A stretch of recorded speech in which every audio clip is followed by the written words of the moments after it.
Krishna Krishna Krishna Hare Hare Hare Rama Rama Rama Hare Hare Krishna Krishna Krishna Hare Hare Hare Rama Rama Rama Hare.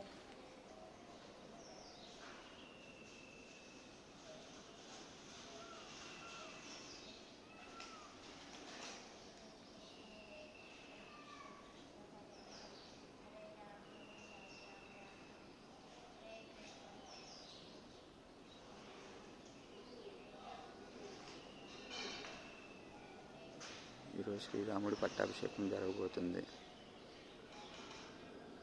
7th April 9 to 12.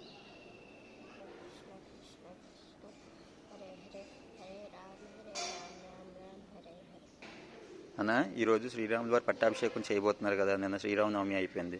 దానికి సంబంధించిన questions చదివేద్దాం. Okay. శ్రీమద్ రామాయణ రచన ఎప్పుడు జరిగింది? శ్రీరామచంద్రమూర్తి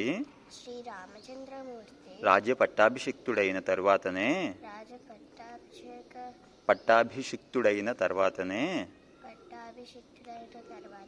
రామాయణము రచన జరిగింది. అంటే ఈరోజు పట్టాభిషేకం చేయబోతున్నారు రాముల వారికి. ఆ తర్వాతే యాక్చువల్గా వాల్మీకి మహర్షి రాశారనమాట. అర్థమవుతుందా? ఓకేనా? సంస్కృతంలో ఆదికవి అనే ఖ్యాతి ఎవరికి దక్కింది? వాల్మీకి మహర్షికి. Very good. వాల్మీకి ఆ పేరు ఎట్లా వచ్చింది? నారద మహర్షి ఉపదేశంతో రామనామాన్ని అనేక లక్షల మార్లు స్థిరంగా కూర్చొని రుక్షుడు జపించాడు. వాల్మీకి ముందు పేరు ఏంటంటే రుక్షుడు అనమాట, విష్ణు పురాణం ప్రకారంగా. ఓకేనా? అతని చుట్టూ పుట్టలు పెరిగాయి.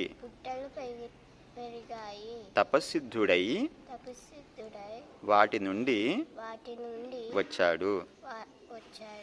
కనుక అతనికి వాల్మీకి అనే పేరు వచ్చింది. వల్మీకము అనగా పుట్ట అని అర్థము. వాల్మీకి మహర్షి పూర్వాశ్రమములోని పేర్లేమిటి? ప్రాచేతసుడు,